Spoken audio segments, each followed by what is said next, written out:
everyone. Sat Sri Akal Ji, Waheguru Ji Ka Khalsa, Waheguru Ji Ki Fateh. It looks like it's a full house. Okay, wonderful. Excellent to see you all. Thank you all for being so prompt, so punctual.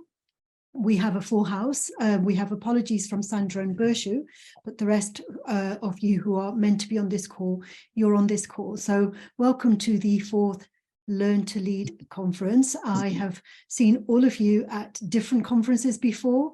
Oksana and Susan, I've seen you before at the Creativity, and Simon as well. So the way I am going to host this session is by asking you to raise your hands when you have a comment. So if you could please raise your hands first of all, like using that reactions button at the bottom of the menu, just simply to introduce yourself, saying who you are, where you are, and how you're interested in these United Nations Sustainable Goals. So this is a way for me to make sure that all of you do know how to use that feature, so that I'm not missing you out when you've got a comment to make. So please raise your hands, and then I'll know who to ask to introduce first of all. Simon, go ahead, please. Thank you. Okay. Hello, everyone, and thank you very much for the invitation to join everyone today. My name's Simon Robinson. I'm the CEO worldwide of Holonomics business consultancy, and also I'm the co-author of a number of books, including Holonomics, Business Where People and Planet Matter, and Deep Tech and the Amplified Organization. Wonderful. And your interest in systems thinking is what connects us, isn't it? Yeah, absolutely. We've been very much working with a number of organizations around the world to help them understand both systems thinking and also universal human values in terms of helping them with their transition to a much more just and regenerative mode of working. Wonderful. Thank you, Simon. Yeah. Susan, go ahead, please. You muted, Susan. Yeah, Susan, your microphone is still off. Okay. Hi, I'm Susan Sharp. I'm an abstract artist and author, formerly a theater professor who looks at the world through a creative lens. Okay, and we've met several years ago with the creativity interest, and so just say very briefly, like, what interests you about the sustainable goals in relation to your work with creativity? I think how to utilize those sources that are around us without discarding them. These are raw materials for art, for instance, as well as people. Okay, wonderful. And Binder, go ahead, please. Hi, I'm Binder Dotha. I'm part of a employee-led network called the SEEK network within the NatWest group. I also curate DE&I conversations and sustainability conversations within the local community as well as within the bank. Okay, wonderful. And your interest in sustainable goals? Links really more to SEEK and what the values we have ingrained in us. Wonderful. And if I could just ask you to lower your hand. So Susan, for example, if you could lower your hand when you're not ready to make the next comment, because that way I will know whether you have something new to say. So Susan, if you could just do that. Excellent. Thank you. Josh, go ahead, please. Hi, everyone. I'm Josh Singh, and I'm the founder of Number One Healthcare. And I have a keen interest in the sustainable, contributing to equality and diversity, along with higher pay rates for a lot of the female, comparing to all the other jobs. Okay, great. Thank you, Josh. And Oksana, we have met before with creativity as a context, and so tell us where you're based and what interests you in sustainable goals at this point, at this kind of very serious point in history for you, especially. Thank you, Jasper. Hello, everyone. I'm Oksana Sidashova. I'm from Ukraine. I'm based in Kyiv now. and I'm an international creativity ambassador of United Nations in creativity in Ukraine. And I also collaborate with inclusive innovation company based in Barcelona. I'm doing some reviews, every week reviews for achieving sustainable development goals in Ukraine. And of course, my interest with SDGs, it's how creativity and creative thinking can be a superpower for creating innovation for different sustainable development goals. Thank you, colleagues. Okay, thank you very much, Oksana. And a year ago, I wasn't aware that so much of our oil, sunflower oil and wheat, and, you know, I didn't realize that Ukraine was a breadbasket for so many countries. And now we can see, like with the pandemic, we can see the interrelatedness of the whole world, and with the, you know, with the current crisis in Ukraine, it's not only about Ukraine, it's about the whole world, but of course Ukraine is suffering more. So more specifically then, in terms of your own view of how you see what's happening there on a local level and what's happening on a global level, how do you see the interrelatedness of all of these goals? Of course, the situation in Ukraine, you know, it's horrific, because we have a 9-month active war in Ukraine.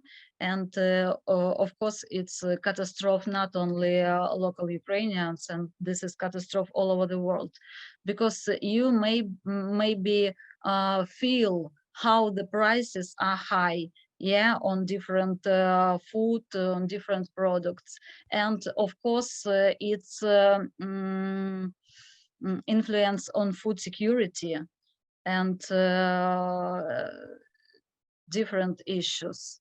And now we have a huge problem, it's electricity. Now I'm very lucky because I have electricity, but we know that one of SDGs, it's cheap and affordable energy for everyone. And now in Ukraine, it's impossible to have this energy because Russians bombed all our electro stations, and it's today it's just lucky hours because we have a light. So of course for Ukrainians now it's the most important SDG, it's number 16. Yeah, it's peace, it's justice for everyone, and this is on my opinion, it's the main goal which link and unite different SDGs, because if we don't have good justice and country and peace, we have problem with food, we have problem with poverty, we have problem with gender issues, and etc. And of course, the leadership in this way, it's essential. And in earlier conversations, we've been talking about the importance of food, clothing and shelter as being primary needs. But what you're saying is like, well, we need peace before even any of that, because without peace, even food can be secondary if we don't have peace, right? Absolutely, absolutely. Mm-hmm. Okay, and going to the other side of the world now, Simon, we've been following like the local elections in well, not the local, but your Brazilian elections, and how that's had an impact maybe on what took place in COP27. So it was a very close vote, and there we talk about the importance of politics, because it was won by a sliver, wasn't it? So how does that, Brazil is such an essential country in terms of climate change. So how do the political events in your country, in Brazil, how do they have an impact on what is, you know, what we need to do in a global environment? Yeah, thank you for raising the question. It is very difficult for me to comment meaningfully on this at this moment in time because of the way in which what is happening here is being reported. And also there are many things happening here that are not being reported. And for this reason, absolutely, it's interesting for me in Brazil, the entire nation does appear to be very much focused on Sustainable Goal 16, peace, justice, and strong institutions. I don't know how much people are aware that millions and millions of Brazilians have been protesting across the whole country. And remember, Brazil is about the size of Europe. Millions have been protesting, and I don't know if the size of these protests is being communicated. Also, very importantly, almost every indigenous group of people from Brazil is currently in Brasilia, the capital of Brazil, because the Brazilian people have joined forces with all the indigenous people who are also calling for a much greater balance of power, because Brazil has quite a complex political system. It's not a hierarchy with the president at the top. And the big protests are basically saying the political and legal system have gone completely out of balance. And so you're seeing a very major attempt, which is very incredible because it's decentralized. Yeah, there's no single group trying to control this. And this is from a complexity point of view and from what Brazil can teach the world. I do believe that over the coming months and maybe a couple of years, Brazil can really teach the world a lot in terms of how to re-establish this equilibrium and how to re-establish values back into government. Because of course, like Ukraine, Brazil also feeds the world. And when you have, I'm struggling to really talk about everything because Brazil has been under great censorship. And this includes me talking from Brazil. I have to be very careful in how much I can say, but I do wish to share a very positive message that change is possible, but this change really comes when people come together with this common purpose of seeking this political and judicial justice. And then we can really start to act together to impact on all the other goals. I absolutely, completely agree with, what's happening in Ukraine. It's very difficult to really allow people to act on the other goals if there's a kind of concentration of power and if certain voices are not allowed to join the conversation. And there are incredible things happening in Brazil. I wish to share this great positivity, and I think you'll continue to see a lot of this, assuming you don't completely rely on maybe, the more mainstream media outlets. I'm trying to share a very, very positive message for the world from Brazil right now. Yeah, well, thank you very much, Simon. Under difficult circumstances. Yeah, because you've highlighted the importance of truth. It's like, well, because as Oksana was talking about the importance of peace, truth is just as important, because if we don't know what is going on, if we don't know what the truth is, because, for decades, people have been saying that the climate change is just a hoax and it's kind of, it's not really the issue whatsoever. So if we don't know what the truth is, then how do we know how to behave? Go ahead, Oksana. I wanted to add and to support Simon. Yes, truth for Ukraine is important too, because now we on our absolutely true democratic way with our politicians, with our president, and now Ukrainians, it's a big difference from, for example, Russian or Belarusian people, because we want to be to take truth, and we want to have opportunity to talk truth with our governors and etc. So it's, for me, it's like synonym for justice. Thank you. Okay, great. So the rest of you, if there's anything that you would like to comment on or have something different to say, go ahead, Binder. Yeah, so just speaking from organisation point of view and being an employee, you know, our organisations need to listen, and only when people are ready to listen can voices be heard.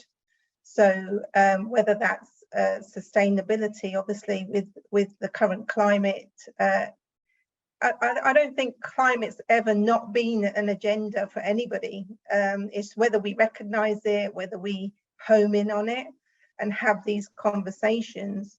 I mean, if we collectively can work together, learn from each other and move forward, but even if they're small changes, you know, if your organisation is investing in the people to learn about climate, such as I've recently done a University of Edinburgh climate change transformation programme, you know, because if we don't learn about what we want to change, how are we going to implement that change or get others on board? Okay, and Binda, you said that climate has always been an issue, and the thought occurred to me, well, climate is an issue when we're relying on agriculture.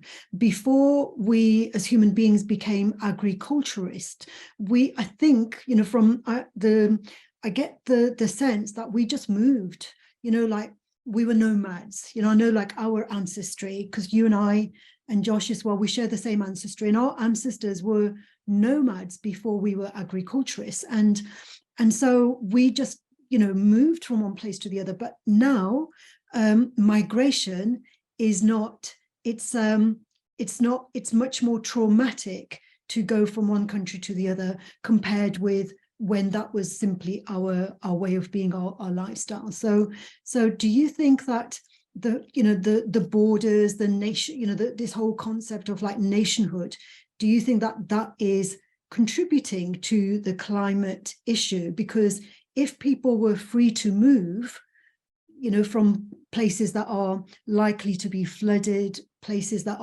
have become desert, if they were able to simply move from those areas to another area where, you know, the climate is still, even if it gets 1 degree hotter, it's going to be okay, you know, for them to grow their food and whatever. So how are these issues related? The issue of migration and the issue of climate. Does anybody have a comment on that? Or any other comments that you would like to make? Yeah, I think this is where we really start to get into the complexity of these goals. Because especially if you look at not just what's coming out of like COP27, but maybe the G20, there is an interesting agenda about the need to control people's movement, control society. And that directly contradicts the freedom of movement that you're speaking about. So if you introduce restrictions of movement due to the need to control, for example, the number of people on flights, how do you then manage that in a just way to ensure that people do have the right of migration, either for political protection or economically, because certain areas become unviable? And I think a lot of people are becoming concerned about, well, which parts of the world are potentially vulnerable, you know, in terms of the environment, and how do you manage that if everything becomes centralized? Yeah, if political power becomes centralized. And I do feel that nationhood is incredibly important still, because it gives people a sense of purpose. It allows people to overcome political imbalances in their part of the world, rather than just having this danger that I feel, which is too much centralization of power, not only politically, but also technically as well. And we're seeing, you know, the big techs, a lot is being revealed about how much power they have over, say, political agendas. And again, I want to be positive. I think a lot of people are realizing this and doing everything possible to now counteract that. So I do feel, for example, in Brazil, Brazilians do seem to have this great purpose now, which is social justice. And this is really empowering the country to deal with problems systemically, because Brazil is a country that has accepted a lot of immigration from other, say, South American countries that where there are great economic difficulties. You know, Brazil really receives people well and helps people. Mhm. Okay, and then we can look at the complexities of population as well, because you know, we know that population has risen exponentially over the last 70 years. So we've got over 7 billion now, whereas, you know, going back, let's say 500 years, it was probably a fraction of that. It was a fraction of that. And so how does that have a, you know, the complexities of the fact that we have got such a huge population in the world, and, you know, with the more kind of restricted freedom of movement, how does that kind of have an impact on social justice, for example? Is there anyone who wants to try to comment on that, or anything different? Please raise your hand.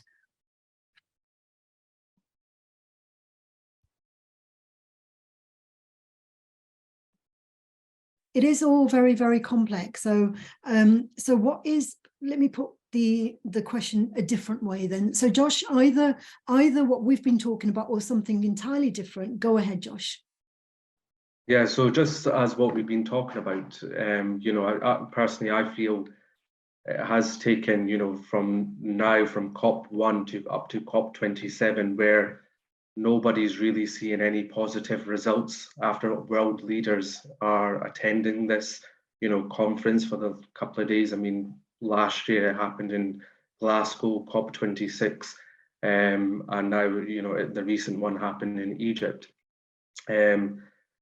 I mean, a lot can happen, but it's just like how, you know, with Britain, a lot of migrants have came to, you know, the UK, our generations. You know, I'm the 5th generation in my family to had, you know, came to the UK, and we've all contributed. So as we mentioned with Ukraine, Brazil, all other countries have contributed to something for the economic growth to be, you know, surviving. You know, electricity, water, food, everything comes from different parts of the world, and that's how the world carries on.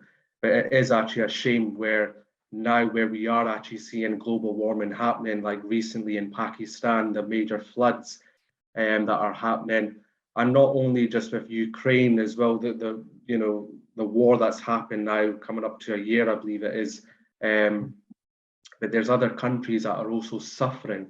You know, Palestine's, you know, in Iran, so many war, and it all comes down to the media in terms of how much do they want to put out there for public to kind of take in and understand.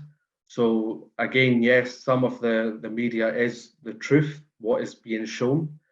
However, some of them is, you know, is chosen picture, you know, chosen what they want to be putting out to the public. And again, what Binder had said, educating their staff, educating their organizations more for that understanding to, you know, so we all can, you know, adapt to it, understand it. So yeah, that's you know, that's my kind of overview around this. Right. Yes. Thank you, Josh. Yes, it's about the discourse, isn't it? You know, what is the story that we are being asked to believe, and usually there are multiple versions of that story, and our behavior is very often in either inspired or manipulated through the telling of these stories. Yep. Okay, Susan, go ahead, please. Susan, you're on mute. Yes, your microphone is muted, Susan. Yeah, it doesn't want to unmute me very easily.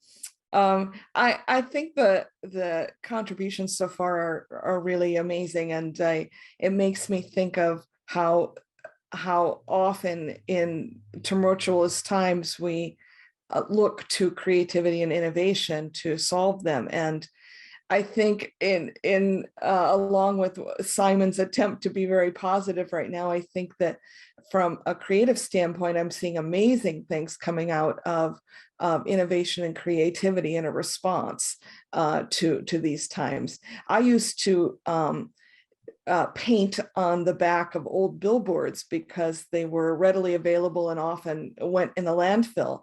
And what used to be a material of choice is now a material of necessity because I can't get the size and the type of canvas I want because of supply chain issues.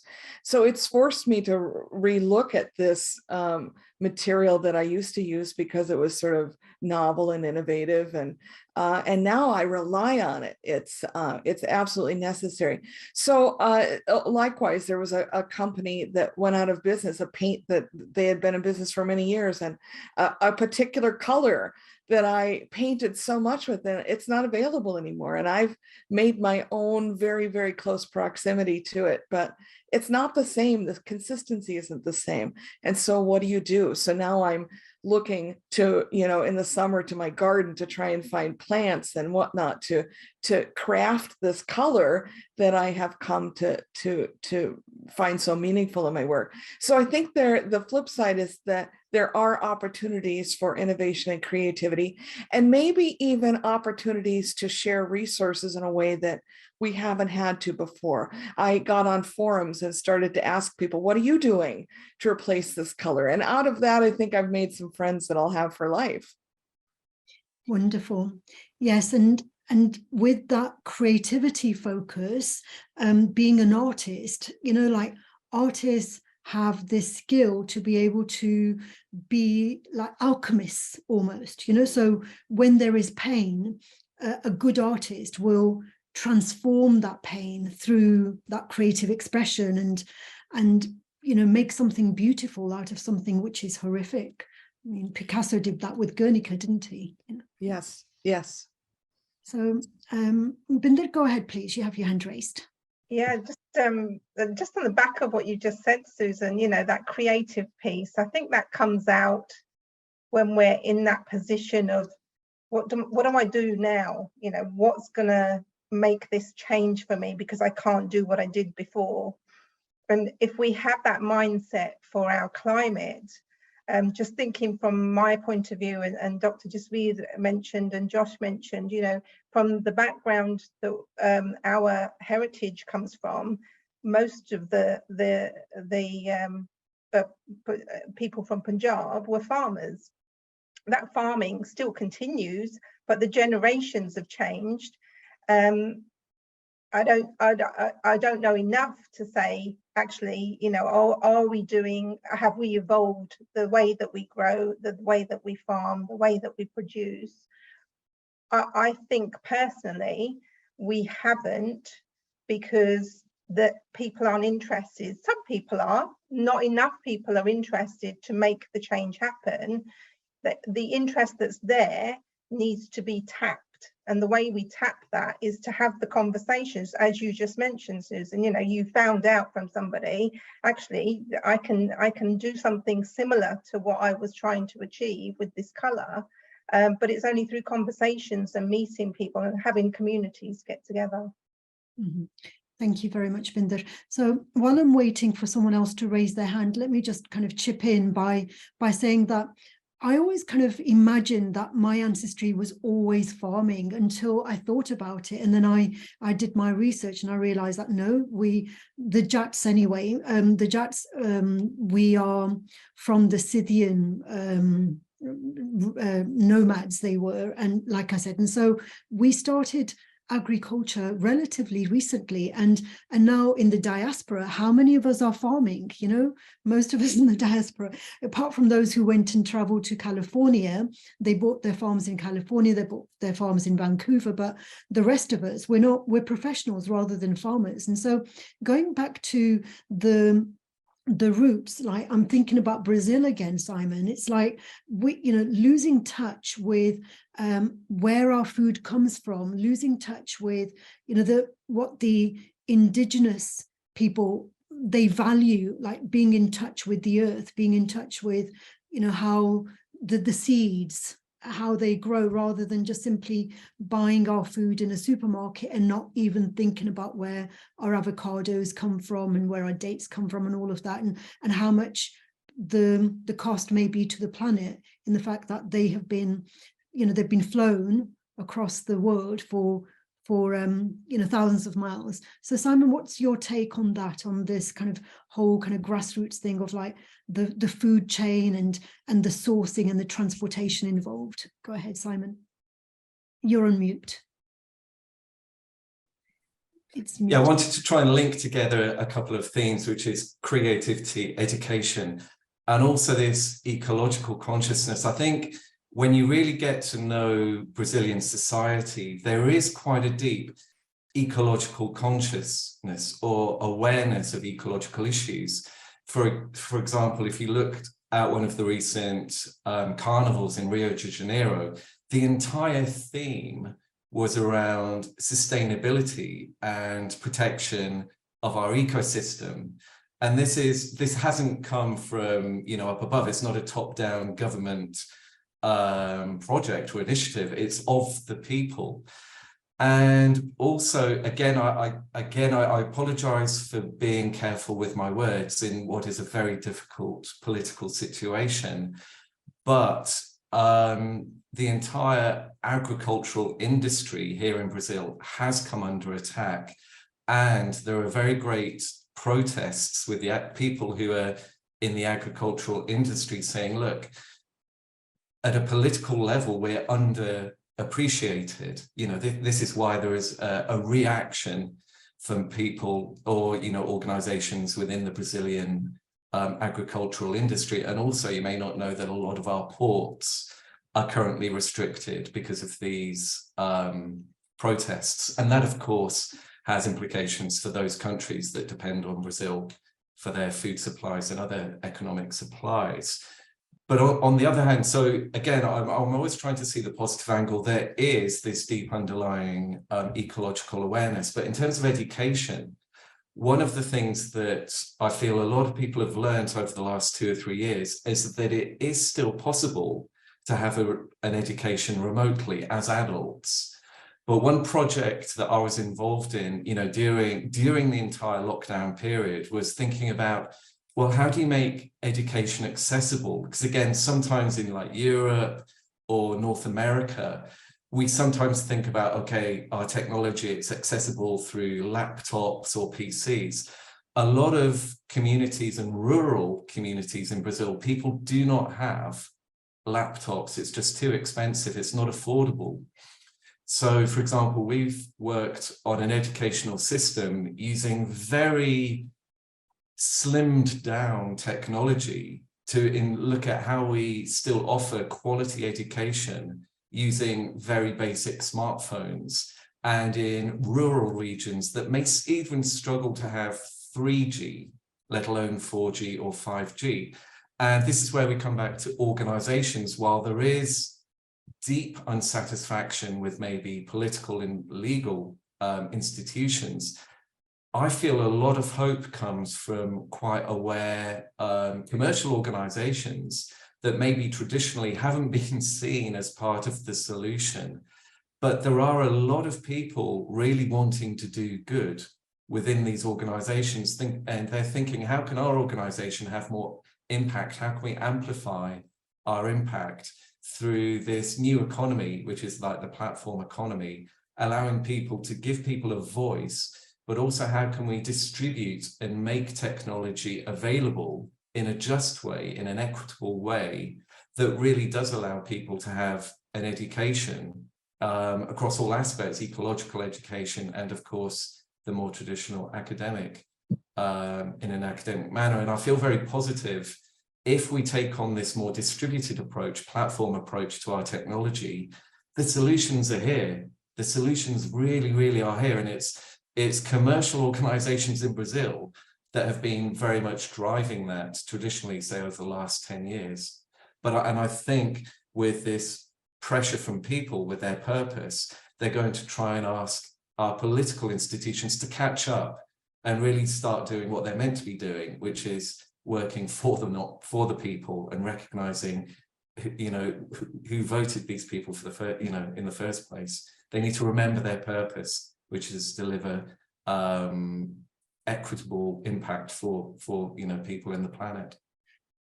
Simon, you've mentioned the word purpose many times, and so that kind of takes me back to the purpose of education. Like, who is it that decides what the purpose of education is? And you're from a country that was home to Paulo Freire, and his, you know, from his point of view, the purpose of education was empowerment, was emancipation, and that is not the purpose of education for many people who will say, no, the purpose of education is not emancipation, empowerment. We need a cohesive society, and we can't get that with emancipation. We need obedient citizens who will be productive.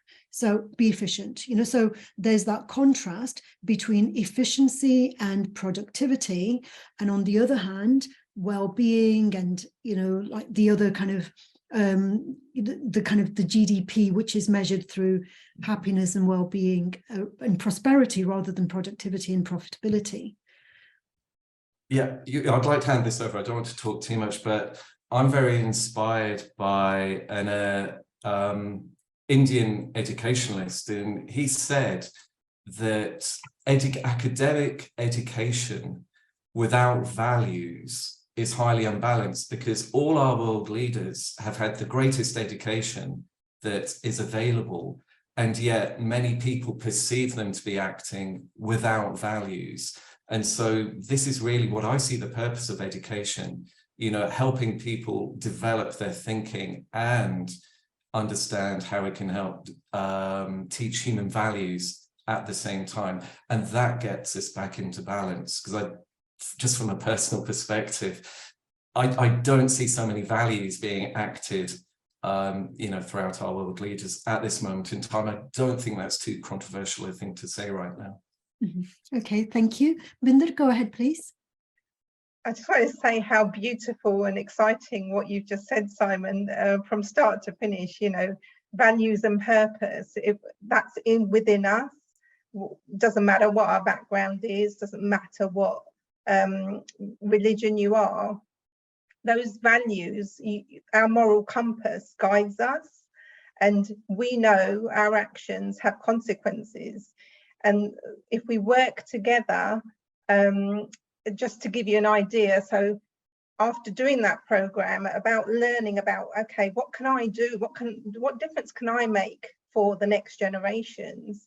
I actually listened to those generations. They've been in the education. They know a lot more in terms of academic skills, but our lived experiences and sharing those lived experiences and talking about, you know, I talked to my dad about, okay, tell me about what happened when you were growing up in India and Pakistan at that time, and learning and educating ourselves, then taking that to the local Gurdwara, the temple, and then doing reaching out to other organizations such as the EcoSeek UK network. I found them, I took some of their material and delivered it there, and the response was, yeah, we're already doing this in our schools.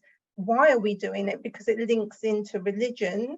It does. The sixth Guru, Guru Haraji, and the nature, living in harmony with nature. So it doesn't matter how you connect it, but I think, you know, just having that passion comes from within. We just need to find it. Mm-hmm. Okay, wonderful. And Simon, did you raise your hand again? Yeah. Okay. Yeah, just very quickly, because I'd like to bring this back into creativity, because I'd just like to show a little bit about how we're actually working with organizations. What does work? What's having an impact? We work with an Indian program, which is Universal Human Values in Education. And myself and my wife, Maria, we've been translating this educational program into programs for organizations and adults, looking at what the 5 universal human values of peace, truth, love, righteousness, and non-violence, what these universal human values mean in organizations. And why are these seen as universal human values? Because they're seen as the highest expression of humanity, what it actually means to be human. What is humanity? It's the expression an articulation of peace, truth, love, righteousness, and non-violence. And it's fantastic having this conversation today, because then we can say, what is the role of creativity? You know, because it was Plato who drew this thought about the relationship between truth, beauty, and righteousness. And when we have a creative economy, when we have creative people looking to express these 5 universal human values, that can have a great educational impact. Because again, I know a lot of people are maybe troubled at the values being expressed either in the entertainment industry or by fashion brands right now. But what happens when our creativity is driven by these 5 universal human values, in addition to help when our organizations, when our commercial organizations and government organizations have these universal human values as their foundation? Okay, thank you, Simon. Susan, go ahead, please. We know from research that there is an instinct to perform found in every known culture, like between storytelling, hieroglyphics, you name it, it's there as an example of personal expression. So I think that does sort of bring the conversation full circle, that it is our nature to want to make sense of the world through creative means. And I think in 100 years, we'll look back on this time and see some innovations that might not have otherwise come about without the tumultuous nature of our world. Mm-hmm. Okay, great. Thank you. Oksana, go ahead, please. Simon, what a beautiful insight about these 5 values for creativity. I am absolutely happy with this, and I want to add, maybe we add, I want to add to social responsibility for creativity, because I always looking for links creativity for something good in the world, for SDGs, for better life, for no poverty, and etc. But this is project is beautiful. Thank you. Okay, thank you very much, Oksana. And as you were talking about the values, and we've been talking about the importance of peace, for example, for not only a country which is under attack, but all other countries that are, all countries in the world. But the thing is, like, when we are defending ourselves, we win the support of others because we are simply defending, and when we're attacking, we don't. So then we can see when we're on the right side of goodness and when we're on the wrong side, because to defend ourselves, it's accepted by everyone that we have a right to defend ourselves, but we don't have a right to attack. And sometimes that line between, are we defending ourselves or are we attacking? That's the fine line between what someone will say is violence and someone will say, no, it's not violence. I'm attacking because that's my defense. And so that's where the complexity comes in as well, because we have perceived kind of fears, we have perceived dangers, and we sometimes imagine attacks when those attacks are kind of fabricated. And so we've talked about how stories, narratives can be used to manipulate, and so we believe that we're defending ourselves when we're actually attacking, and vice versa. So what are your thoughts on these complexities? Because in terms of peace, in terms of poverty, in terms of inequality, all of this is relevant. Like, when is it that we are leading and when is it that we're following? When is it we're a victim and when is it that we're simply being an activist? So when does a victim become an activist and when does an activist become a victim? When does a leader become a follower and vice versa? Does anybody have any comments on that? Go ahead, Josh. So yeah, I wanted to say was, given like where we're living now at this time, for example, the government, putting your opinion, sometimes it can be sensitive for people by speaking the truth, because nobody likes to hear the truth. So you can't really win on both sides. So what came in my head is recently our new Prime Minister for the UK. He's, you know, for being as many generations he's been within the UK as a British citizen, but as a brown person, you know, for being the Prime Minister of the UK, a lot of people had bad perception on it as well. Some people couldn't accept equality and diversity. And there was also a lot of not just only non-brown people as well, there was also quite a few people, brown Asian people that was going on, where did his grandparents originated from? Was it actual India or was it Pakistan? You know, those people like that, again, is very narrow-minded in terms of choosing where did his actual ancestors had originated from. And my answer to those, you know, the answers to those people was, regardless of where the person has come from, you know, he's still he is a British Asian person, where from today he's made this, you know, he's made this stand for the first Asian Prime Minister of Britain. He's unlocked as many doors as possible now for different Asian people, or even a Black Prime Minister, to sit on the chair and be the, you know, Prime Minister of the UK. Again, also affects, like, you know, I'm speaking more on the younger generation, as you know, and recently also hearing the news about the royal family, you know, being racist to one of the chief executives of a charity group, going on back onto where does she actually come from. So it's these, you know, as I mentioned, some conversations are sensitive for people, where a lot of people, again, doesn't want to hear the truth. And again, you know, sometimes, you know, you got to hear, you know, the truth is a truth, basically. So, yeah, I just wanted to put my points across and mention that. That's right. That's very important. And it's so relevant, this whole issue of like belonging and home. Where is it?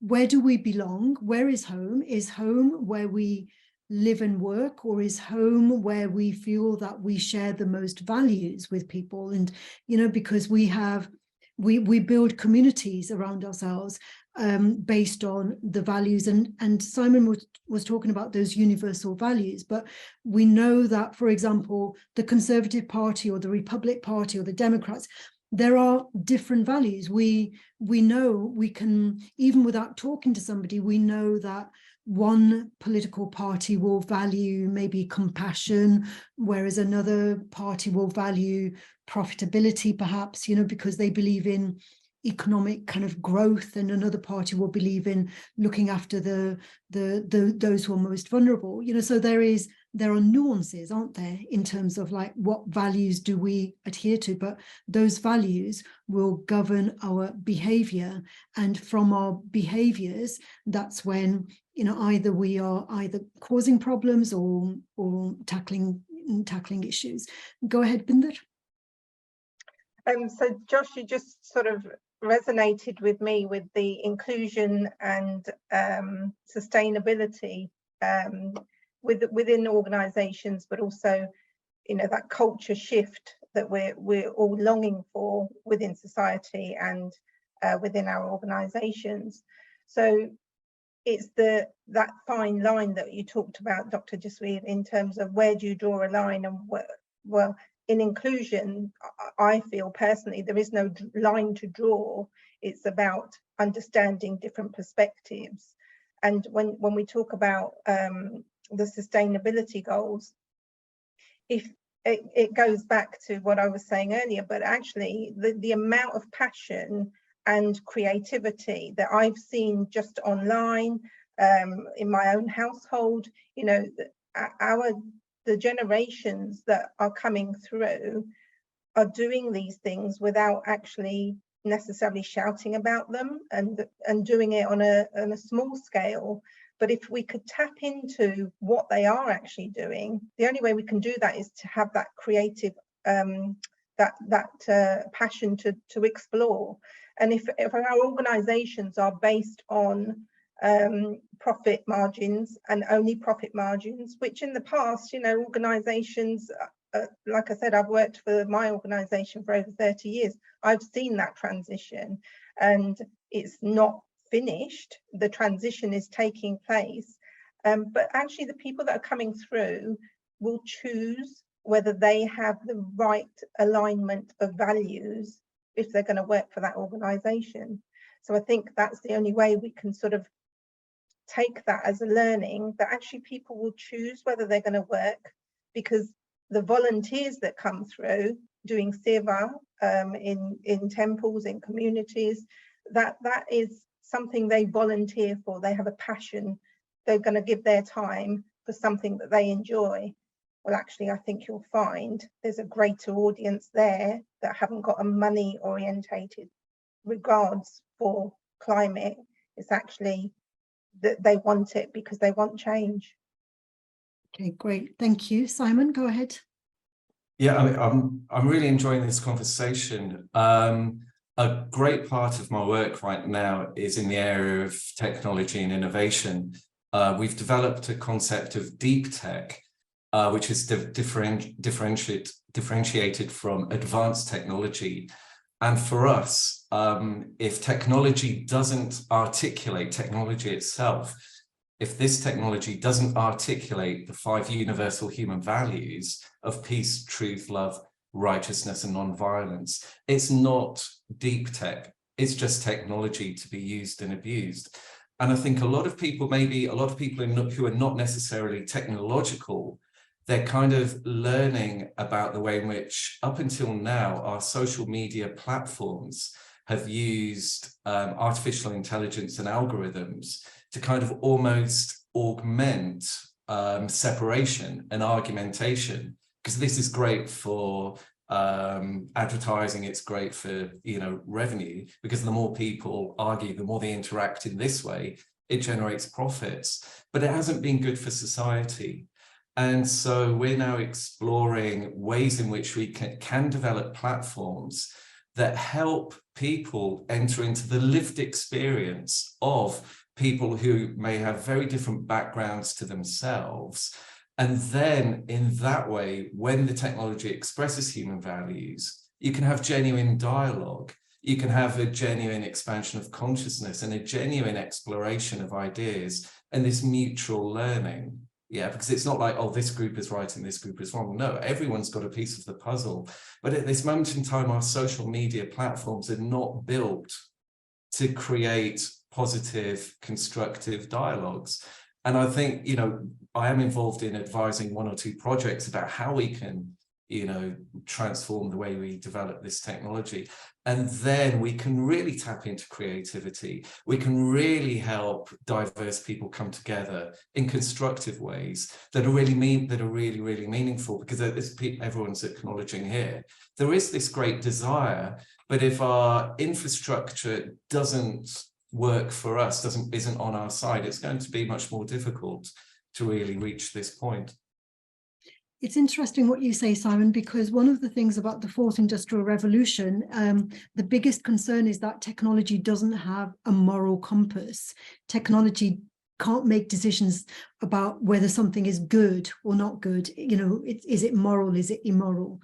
And so, you know, if we, I mean, I have to admit that I'm really happy with the technology that we're using right now, because without this technology, we wouldn't be having this conversation. I've been doing these conferences for all these years because I've been enabled to do so rather than having to travel thousands of miles. The last time I went to a conference was in California in 2016, which was very expensive and it was very time consuming. And so I'm using technology well to build bridges, but technology per se doesn't have that moral compass. Does anybody have any points about that?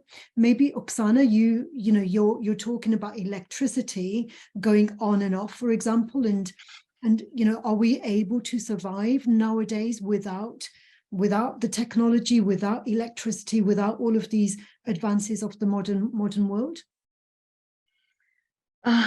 Colleagues, great topic, and really sometimes I think, how could I take technologies for service for humanity? How we can make artificial intelligence our helper for different issues, different problems. And I think about one more topic, creativity.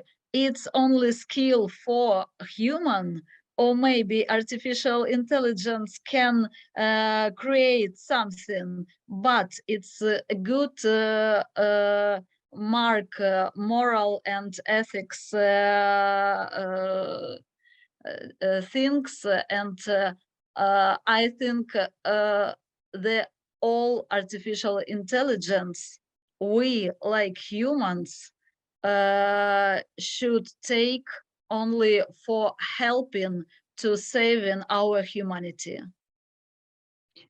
But the issue with artificial intelligence, it seems to be almost out of control because it's getting so advanced that we're almost at risk of being enslaved by artificial intelligence. It's like the machines at some point will no longer be our servants, they will be the masters, because they will control, well, they're already controlling our lives. You know, my phone this morning, I spoke about diabetes, and then I turned on my phone and it had adverts and YouTube videos about diabetes. It had listened to what I was saying, and now and I've mentioned diabetes again, so there'll be something more about that. So it's controlling me rather than me controlling the gadgets. Yeah. Sorry, gadgets, gadgets control us, because now my battery of laptop is low and it's control me just right now. But I remind that Susan said interesting thing, that different pain and different problems maybe help us to solve problems or create something good. Because, for example, we in Ukraine,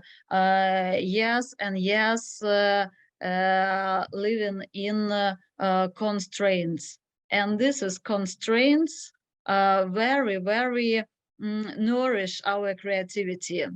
We rethink all things and doing from nothing everything.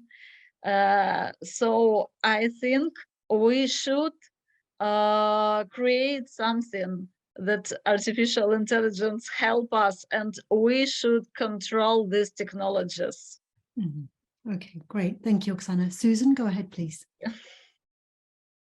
I think the conversation about what we can trust, what is trustworthy, it used to be that we could always trust our media, and now we know that it is rife with bias, and so we can't rely on that as a source.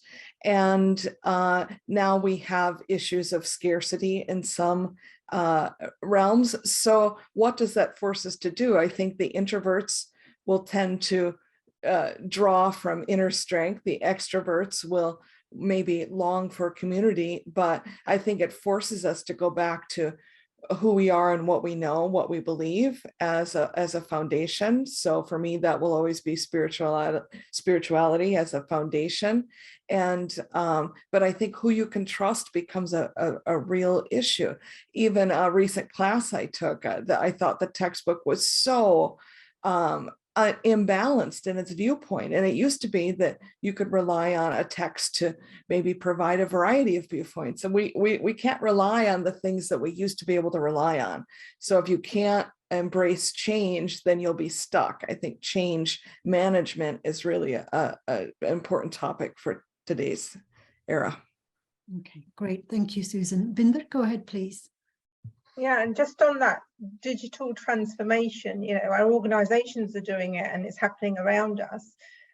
In terms of the, when I was doing the training, coming across the Greek philosophy of logos, pathos and ethos, it's interesting how it links so much to DE&I and our sustainability in terms of that philosophy.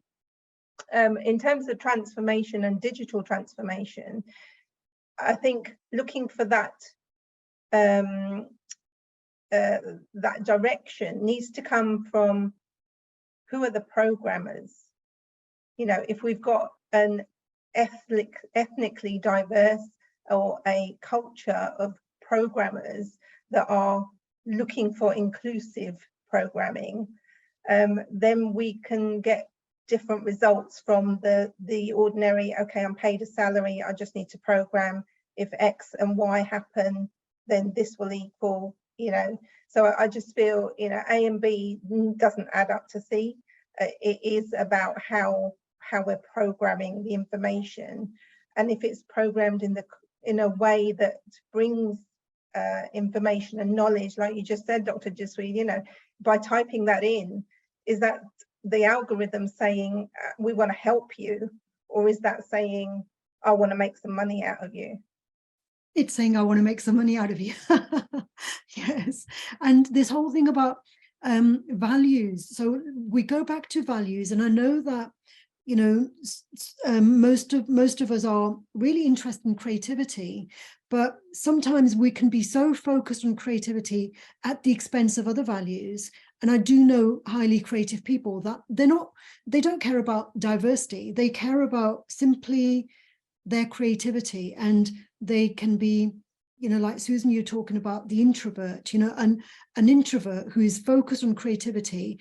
They don't necessarily care about relationships and who else is involved. They're only focused on what they're focused on, almost to the point of obsession. And a lot of software programmers, they might not have as much empathy with the purpose of, you know, what they're creating. They're just focused on creating, and so we can't always assume that creativity is imbued with ethics. It's not always imbued with ethics, is it? If it was, we wouldn't have nuclear bombs, would we? If it was imbued with ethics, you know, because I think Oppenheimer, that was one of the things that he said, like, what have I created? After he'd created that bomb, it was like, well, yeah, you know, this is like innovative, but where's the ethics in that? And that's the same kind of question we could be asking about the growth in artificial intelligence and whatever. Does anybody else have any final points to make before we close the session? It's just 8 o'clock now, so please raise your hand if you've got a last comment to make. Go ahead, Simon. Yeah, I mean, it's very interesting talking about programming, because what I see is, up until now, say Silicon Valley has really dominated as a mindset and an approach to technology around the world. But as part of our deep tech approach, we talk about social impact as a service. And here in Brazil, there are companies sponsoring young people who come from very challenging communities. And these people are being trained in technology, trained in programming, graphical design. And it's a way in which commercial organizations can help develop the education of young programmers, young developers. And in that way, when you have people programming, designing from diverse backgrounds, you naturally are able to get their input into the development of technology in a way that's different from maybe just kind of like worshipping this infinite growth model of Silicon Valley. And so, you know, it's happening here in Brazil. I'm sure it's happening in many other places. So by linking, you know, social impact with technology education, with diversity, we're definitely seeing a lot of different projects here in Brazil having an impact, not just helping, say, women in technology, but helping people who don't necessarily have a traditional educational background because they were economically disadvantaged. But as I said, it's a positive message from Brazil. Organizations are helping people from different communities. And it's just really great to see people having an opportunity that maybe traditionally wouldn't have had an opportunity 10 years ago. And that way we can start to link together a lot of these different goals in, you know, in a very positive way. Okay, yeah, wonderful. So, yeah. That's a good note to end this conversation on. So, as I said earlier, these are just starter conversations, and hopefully we will carry on talking. We will carry on kind of networking with each other and strengthening our relationships with each other, so that these ideas that we have, we can start to take action on some of these ideas as more and more insights emerge. So thank you very much for your involvement. I will post the recording for this shortly in about an hour's time, and I look forward to more discussions like this. Waheguru Ji Ka Khalsa, Waheguru Ji Ki Waheguru Ji Ki Fateh. Fateh. Take care. Nice seeing you all. Thank you. Bye-bye. Thanks so much. Yeah. Thank you, Jasper, for beautiful facilitation of this dialogue. Thank you. Excellent. Our heart is with you, and stay safe, and hopefully peace will be restored soon. Thank you, colleagues. I'm open for collaboration and conversation. See Thank you in different and other events. Yes, thank you. Bye. Bye for now. Bye-bye. Thank you. Okay. Bye-bye.